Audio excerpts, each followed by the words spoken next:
día sin mascarilla obligatoria en el transporte público, aunque algunos siguen llevándola por despiste o por precaución. Casi 3 años después, volvemos a vernos las caras en el bus o en un taxi. No, pero no lo sabía yo eso, o sea, que se puede ir sin mascarilla. Se siente uno cansado tanto tiempo, ya más de 2 años con ella. Como en la calle nadie la lleva, pues lo normal es que no la llevemos en ningún sitio. Muy buenas noches. Siguen las discrepancias entre los socios de gobierno a cuenta de la ley del solo sí es sí. El PSOE todavía mantiene la teoría de que hay margen para el acuerdo, pero Unidas Podemos no se muestra tan convencido. Hoy, además, en el Congreso hemos visto a la ministra de Justicia asumir la responsabilidad de la reforma. Sergio García.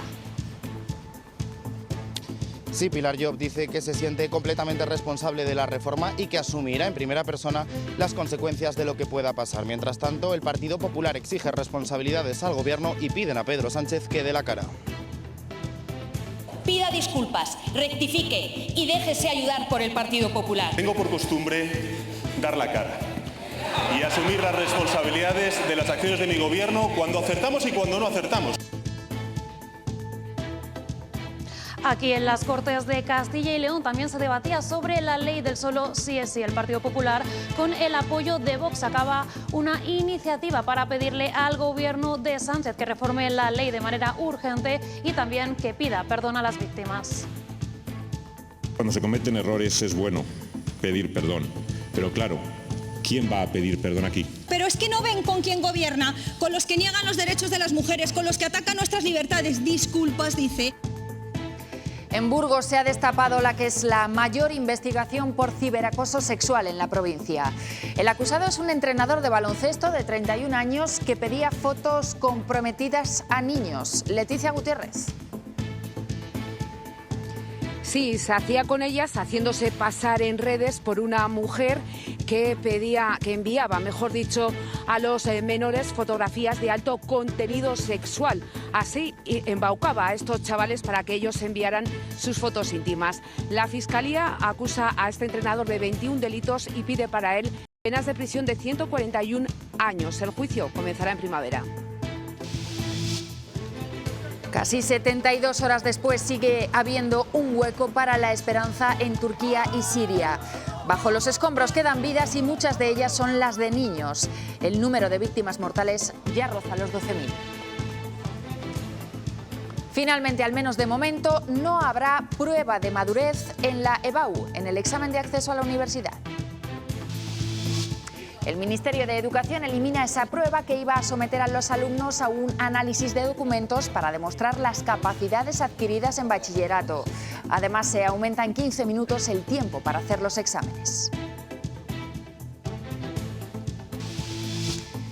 Mañana volverán las heladas localmente fuertes en zonas de montaña. Ambiente poco nuboso durante el día, aunque en la mitad este todavía hay posibilidad de algunas precipitaciones. Evidentemente, yo me siento absolutamente responsable de esta reforma. Asumo en primera persona lo que pueda pasar. Acaban de escuchar a la ministra de Justicia hoy mismo asumir su responsabilidad en la reforma de la ley del solo sí es sí. Lo ha dicho en el Congreso, en la sesión de control al Gobierno. Allí la oposición ha reclamado a Pedro Sánchez que rectifique y le han acusado de soberbia. Sergio García. Sí, de soberbia y también de presidir un gobierno, dicen, en plena descomposición por esa ley del sí es sí. De hecho, el Partido Popular está centrando su ofensiva contra el gobierno, centrándose precisamente en este asunto. Hoy escuchábamos a la número 2 de Feijóo, a Cuca Gamarra, ser muy crítica con el gobierno, exige responsabilidades y pide a Pedro Sánchez que dé la cara. El líder del Ejecutivo dice que se responsabiliza y que da la cara, pero a quien hemos visto hoy darla, al menos de forma explícita, ha sido a la ministra de Justicia. Pilar Llop dice que asume esa responsabilidad de la reforma y que lamenta profundamente esas 40 excarcelaciones y esas más de 400 rebajas de condena. El Partido Popular pregunta a Sánchez si es responsable de los actos de su gobierno ante lo que ocurre con la ley del sí es sí. Pida disculpas, rectifique y déjese ayudar por el Partido Popular. Es su soberbia la que le impide ser feminista de verdad. Tengo por costumbre dar la cara y asumir las responsabilidades de las acciones de mi Gobierno cuando acertamos y cuando no acertamos, señoría. Después, la ministra de Justicia ha hecho una asunción pública sin matices. Evidentemente, yo me siento absolutamente responsable de esta reforma. Asumo en primera persona lo que pueda pasar. El acuerdo entre los dos partidos del gobierno sigue lejos. El centro ya no es el consentimiento, es la violencia o la intimidación, es que la mujer pueda demostrar que se resistió, que tiene una herida, que cerró bien las piernas. Es como Unidas Podemos describe la proposición de ley del PSOE. Con todo, los socialistas no pierden la esperanza. Vamos a negociar y vamos a hablar con total normalidad. Tratarán de afianzar el apoyo de los socios de investidura. No nos vamos a apuntar a ningún tipo de campaña en contra del Ministerio y de la ministra, pero también entendemos que la ley quizá es perfectible. En principio, algunos socios son partidarios de corregir la ley y rechazan posicionarse en la pugna interna del Gobierno central. En Soria se había pedido la revisión de condena para un hombre acusado de agredir sexualmente de su hija durante 12 años, desde que la niña tenía 4. La audiencia ha considerado que la ley del solo sí es sí le sumaría aún más pena, así que se queda como está. Andrea Altelarrea. En este caso, la audiencia de Soria desestima revisar la condena al considerar que resultaría más desfavorable para el condenado. Hablamos de un hombre condenado por un delito continuado de abuso sexual a su hija menor que fue sentenciado en el año 2018 a 9 años de cárcel. De revisarse ahora su condena, tendría que haber sumado un año más de pena. Sin embargo, en el resto del territorio nacional continúan rebajándose condenas, 21 en total en el territorio de Castilla y León, y en España ya son más de 463 los condenados por delitos sexuales que se han visto beneficiados por esta ley del solo sí es sí. El CIS ha publicado hoy una encuesta sobre violencia sexual en España. Entre las conclusiones, 1 de cada 5 mujeres ha sido víctima de una agresión sexual en algún momento de su vida. Y más de la mitad de los encuestados cree que las afectadas denuncian en pocas ocasiones. Llamativo también que en esta encuesta no se pregunta por la ley del solo sí es sí. La quinta parte de las mujeres dice haber sufrido una agresión sexual en algún momento de su vida. Lo reconoce el 21,7% ante la pregunta del CIS de si conocen a víctimas. Además, el 35,1% de los encuestados asegura que las han sufrido mujeres de su entorno familiar o de su círculo de amistades. El 65% piensa que ahora salen a la luz más casos, frente al 26% que afirma que han aumentado las agresiones sexuales, aunque la mayoría sostiene que no se conocen todos los que se producen. La mitad cree que las víctimas denuncian en pocas ocasiones y el 15% que casi nunca lo hacen. El CIS hizo la encuesta entre el 20 y el 25 de enero, cuando eran patentes las diferencias en el Gobierno por la ley del sí es sí, aunque no preguntó por ella ni por sus efectos. Pues la ley del solo sí es sí y el aborto también se han colado hoy en el debate parlamentario de Castilla y León. Ambos asuntos han servido a los grupos para encender la polémica en las Cortes. Vamos hasta allí. Natalia Fernández. Sí, el debate se ha encendido con esas dos proposiciones. El Partido Socialista no lograba sacar adelante sus iniciativas sobre el aborto porque el Partido Popular y Vox se han unido para rechazarlas. En cuanto a la ley del solo sí es sí, los populares, con el apoyo de Vox, han logrado sacar adelante una iniciativa para pedirle al Gobierno de Pedro Sánchez que reforme esa ley de manera urgente y también que le pida perdón a las víctimas. Debate primero con la propuesta socialista para garantizar la interrupción del embarazo en los centros públicos y el rechazo al polémico protocolo de medidas para mujeres embarazadas. Es un derecho conquistado de las mujeres, que somos libres para decidir qué hacer con nuestro cuerpo. Solo les pido el ejemplo de una sola mujer en Castilla y León que se haya visto coaccionada o condicionada. PP y Vox, con sus votos, han rechazado la propuesta, al contrario de la que han presentado los populares para que el Gobierno pida perdón por la ley del solo sí es sí. Cuando se cometen errores es bueno pedir perdón, pero claro, ¿quién va a pedir perdón aquí? Pero es que no ven con quién gobierna, con los que niegan los derechos de las mujeres, con los que atacan nuestras libertades. Disculpas, dice. Y no vamos a permitir que mientras Podemos se hunde, venga el señor Sánchez con intención de escurrir el bulto. PSOE y Unidas Podemos se han quedado solos en su defensa. Los morados han aprovechado para dejar un recado a sus socios de gobierno. Lo que ustedes pretenden es que las mujeres tengan que volver a pasar por el calvario probatorio. El resto de la Cámara se ha abstenido. Y mañana en el Congreso de los Diputados se debatirá la ley del bienestar animal, una ley que, por cierto, aquí Vox desde Cortes ya pedía su retirada. Unidas Podemos le ha pedido al Partido Socialista que vuelva a incluir en esa norma a los perros de caza, pero de todas las maneras parece que finalmente mañana no saldrá adelante por discrepancias entre los socios de gobierno. Los animales no son sujetos de derechos. Están sometidos a los deberes que los humanos adscribimos para con ellos. No es una ley de bienestar animal ni de protección animal. Es una ley animalista, ideológica y sectaria. No puede ser que los perros de caza se excluyan de la protección, señorías del Partido Socialista. Yo les ruego que recapaciten, que reflexionen. La reforma de la ley del aborto va ya camino del Congreso después de su aprobación en la Cámara Alta. Hoy en el debate en el Senado se ha vuelto a hablar del protocolo de medidas para mujeres embarazadas de Castilla y León. El PSOE dice que la nueva ley impedirá ese protocolo. El PP insiste, ni ha existido ni existirá aquí. Queda blindado el derecho de las mujeres a la interrupción voluntaria del embarazo para evitar aprobar un inexplicable protocolo antiabortista para culpabilizar y tutelar a las mujeres. Les comunico que ninguna mujer de Castilla y León ha visto vulnerados sus derechos, que es absolutamente falso que exista un protocolo que obligue a ninguna mujer a hacer nada que no quiera. Pero no lo sabía yo eso, o sea, que se puede ir sin mascarilla. Ya más de 2 años con ella, ya era justo. Está bien que se hayan quitado las mascarillas y se quede como una opción. Ha sido bastante más cómodo, Sí, ella viaja. Es un alivio. Yo la voy a seguir llevando, ¿eh? Desde hoy ya no es obligatorio ponerse mascarilla para subirse al tren o para coger un taxi. Se elimina del transporte público, pero recuerden que se mantiene en centros sanitarios, en farmacias y en residencias de mayores también. Victoria Domínguez.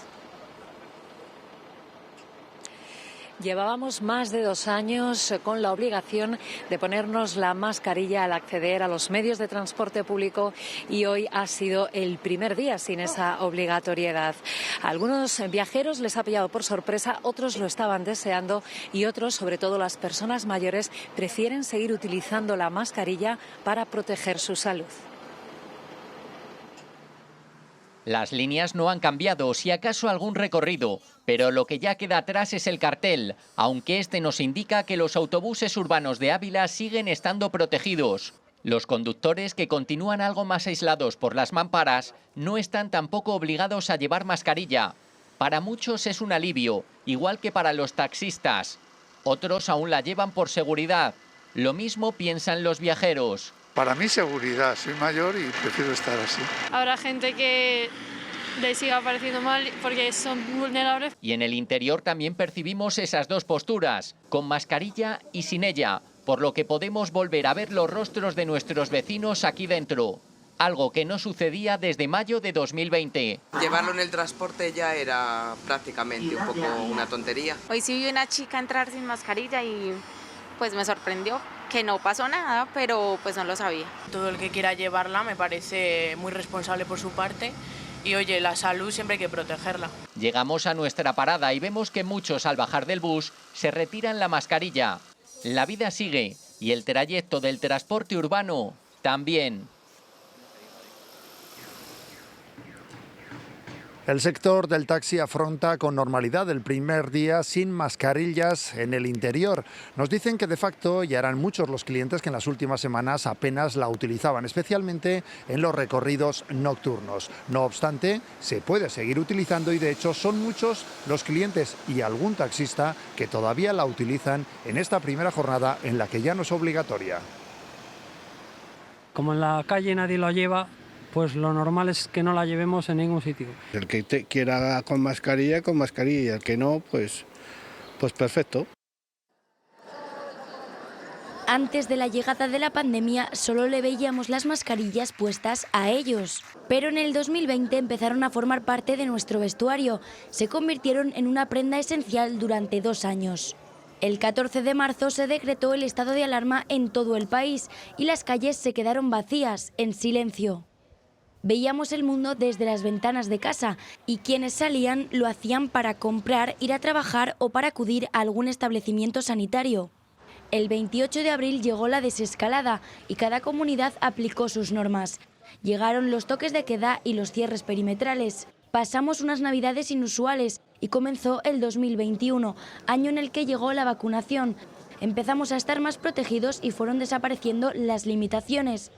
2022 empezó con más del 80% de los españoles vacunados y en febrero las mascarillas dejaron de ser obligatorias en los exteriores. 2 meses más tarde también dejaron de serlo en interiores. Hoy, tras más de 2 años, el transporte público se despide de ellas.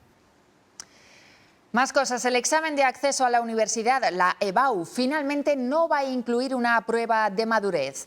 Esa era la propuesta inicial del Ministerio, que los alumnos demostraran sus conocimientos analizando diferentes documentos y textos. Ya no será así, aunque no se descarta que en el futuro se pueda volver a incluir. El Ministerio de Educación da marcha atrás en la prueba de la EBAU. Entre los nuevos cambios que se preparan, los alumnos podrán elegir entre filosofía e historia, podrán optar a 3 correcciones en vez de 2 y además la prueba de madurez, una de las más polémicas, y las preguntas tipo test no se incluirán. Además, y a pesar de la insistencia de muchas comunidades autónomas, no habrá prueba única, algo por lo que desde Castilla y León insisten seguirán luchando. Mientras exista el distrito universitario único, la prueba de acceso a la universidad tiene que ser única para todo el territorio nacional. Eso sí, celebran la rectificación de muchos puntos de esta prueba. Yo creo que el Ministerio, cuando escucha a las comunidades autónomas, aunque a veces seamos insistentes en esos planteamientos, yo creo que mejora el sistema. Otra de las novedades que incluye el nuevo proyecto de ley son 15 minutos más en los exámenes y también entre prueba y prueba, algo que los estudiantes celebran. Pues que al final del examen o entre exámenes dejen un poco más de tiempo para... pues al final te hace estar un poco más relajado, un poco más confiado. Muchas veces sales de un examen con la mente totalmente en ese temario y de repente te tienes que meter a otro examen totalmente distinto y apenas te da tiempo a descansar. 15 minutos a lo mejor te permiten hacer algún ejercicio o darle un repaso a todo. Te da tiempo a despejarte entre un examen y otro. Esta prueba estaría completamente instaurada en junio de 2028. Desde esta semana, la Consejería de Educación ofrece clases de refuerzo gratuitas a más de 4.000 alumnos. El programa de éxito educativo en cuarto de la ESO se amplía a los estudiantes de primero de la ESO que lo necesiten según el profesorado y con atención especial en lectoescritura en tercero de primaria. No es solamente el refuerzo educativo en cuanto a las asignaturas como tal, ¿no? Porque al final se monta ahí una historia como muy guay, perdón por los términos, pero en las que ellos confían en ti porque tú les vas solucionando dudas, se van sintiendo más seguros, más fuertes, entonces se reenganchan algunas asignaturas que ya daban por perdidas.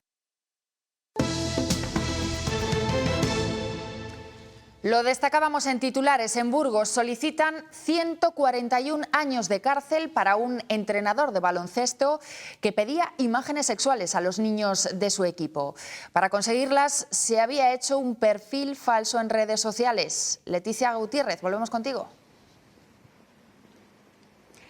Así es, en un primer momento el presunto autor se hacía pasar por una mujer que enviaba a los menores fotografías de alto contenido sexual de una joven. Así embaucó a los menores para que estos enviaran también imágenes con contenido íntimo. Según ha avanzado hoy Diario de Burgos, fue a raíz de una denuncia de los progenitores de uno de los menores cuando se comenzó a investigar. Tras un registro, los agentes obtuvieron material informático lleno de conversaciones, fotografías y vídeos con alto contenido sexual de los menores. La mayoría de los hechos tuvieron lugar entre 2020 y 2021, aunque también hubo casos anteriores. Todas las víctimas menores, entre los 13 y los 16 años. La Fiscalía pide para el presunto autor de estos hechos 141 años de prisión. Se le acusa de 20 delitos de corrupción de menores y un delito por posesión de pornografía infantil a los chavales que él mismo entrenaba. El juicio comenzará en primavera. No hay indulto para Laura, la palentina acusada de secuestrar a su hijo, que ingresó en prisión hace ya casi 3 meses. El centro penitenciario de Villanubla ha emitido un informe en el que asegura que la reincidencia hace imposible ese indulto. Familiares y vecinos están indignados. Recuerdan que el hijo de Laura no quería ir con su padre, decía que le tenía terror. Y hay novedades sobre el caso del cambiazo de ataúdes en un tanatorio de Valladolid. El juzgado sentará en el banquillo a la familia propietaria y a los trabajadores. También lo hará el denunciante de la trama, un exempleado que se ocupaba de las cremaciones en el cementerio privado de Santovenia y que chantajeó al propietario de la empresa. Tercer día del juicio por el accidente en el pozo Emilio del Valle, en el que murieron 6 mineros hace 10 años. Hoy el turno ha sido para los máximos responsables técnicos de la explotación. Jornada maratoniana y última de esta semana. Las declaraciones de los acusados se retomarán el próximo lunes.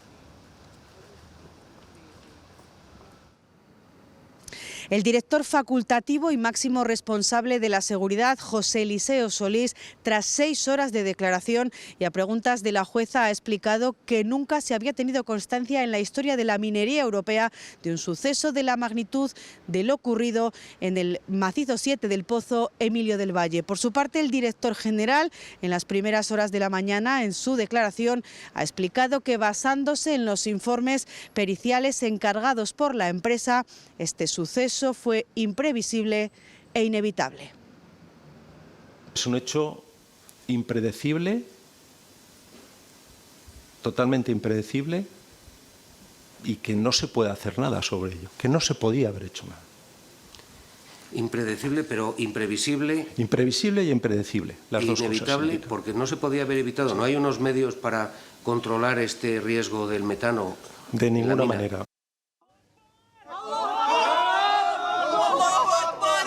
Se llama Karam, tiene apenas 2 años y es un superviviente. Le han salvado la vida después de permanecer 2 días bajo los escombros. De ahí su sonrisa, contagiada también al resto de rescatadores.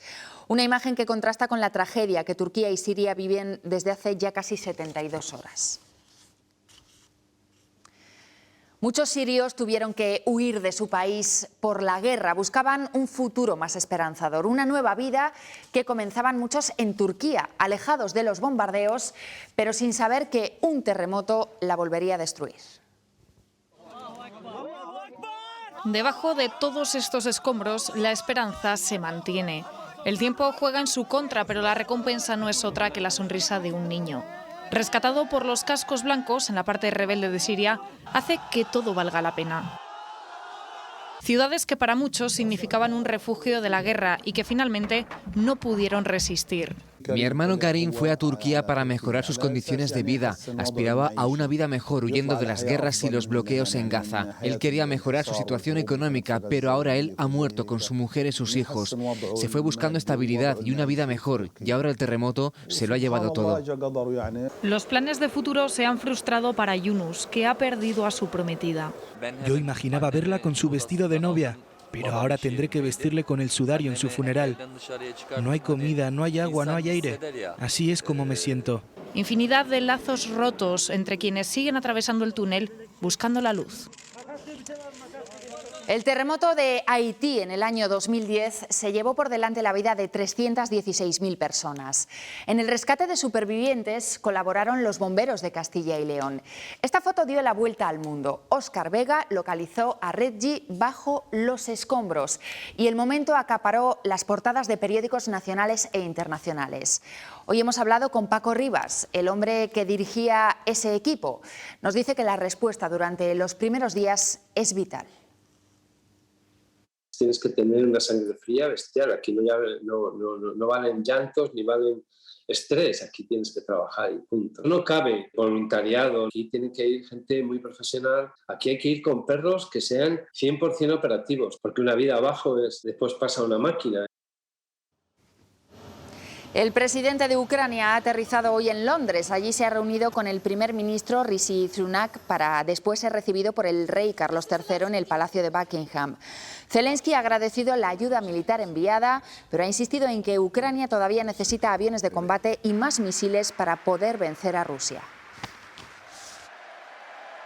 El envío de misiles de largo alcance es la última de las ayudas recibidas. Nos permitirá hacer que el mal se retire por completo de nuestro país al destruir los avances rusos en los territorios ocupados.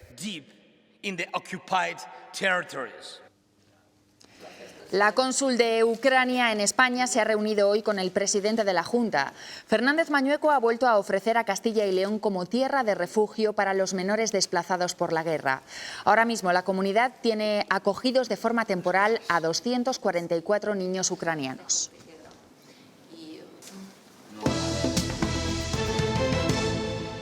Salamanca lleva siendo noticia unos días por un supuesto gran proyecto de inversión que iba a atraer fondos de jeques árabes. Hoy la historia ha dado un giro. El ayuntamiento, que ya tenía sospechas, ha cancelado su participación y ha cesado al impulsor de la iniciativa, un hombre que no tenía ni siquiera el título de economía que decía tener. Paco Gómez.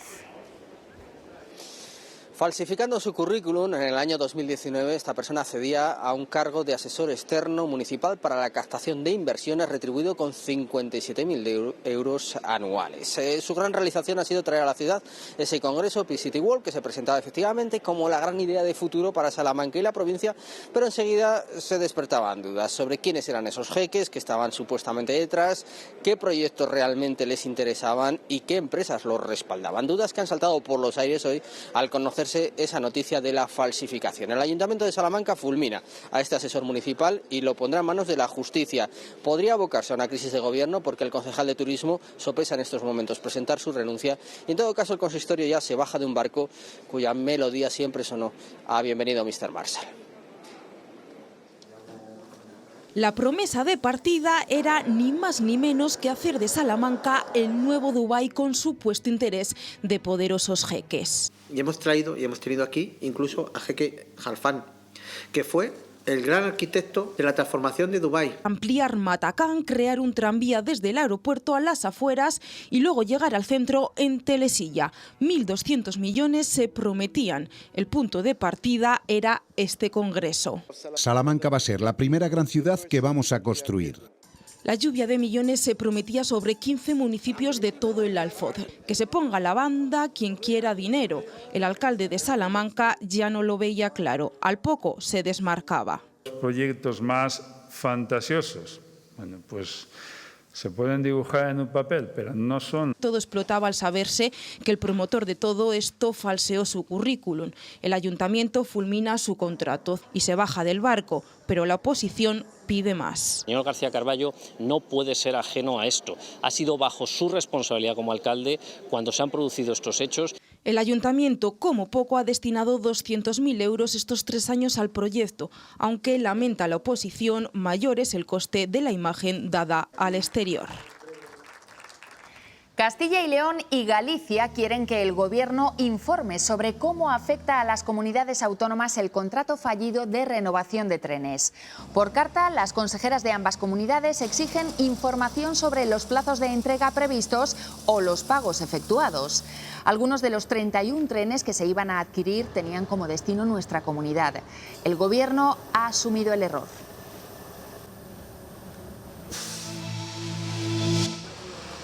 ...500 personas han tenido que ser desalojadas de un centro comercial en Ávila por culpa de un incendio que ha comenzado en la freidora de una famosa hamburguesería. No ha habido heridos, pero los bomberos han tenido que ventilar el edificio antes de que el público y los trabajadores volvieran a acceder.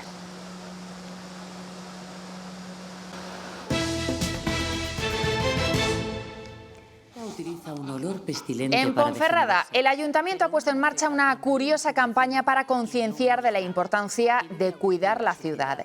Seguro que algún ponferradino ya se ha topado por allí con la mofeta. Y si no, sepan que se la pueden encontrar en cualquier momento para que vean en qué no deben convertirse y por qué tienen que cuidar la limpieza. La mofeta utiliza un olor pestilente para defenderse. El Ministerio de Cultura incluirá a los toros en el bono cultural joven después del fallo del Tribunal Supremo. Hoy ha confirmado que los ciudadanos que cumplan 18 años podrán gastar la ayuda de 400 euros en espectáculos taurinos. Ana Duarte.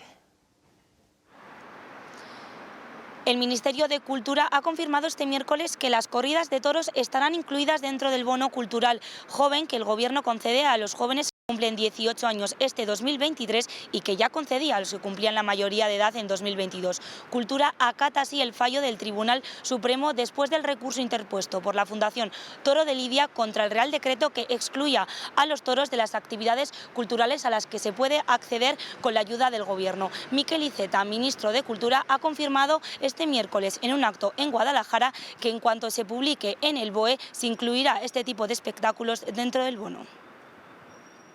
Una discriminación sectaria como un ataque cultural a las libertades y fuera de todo lugar, porque precisamente tanto la Constitución como otras leyes y sentencias ratifican que la tauromaquia es cultura.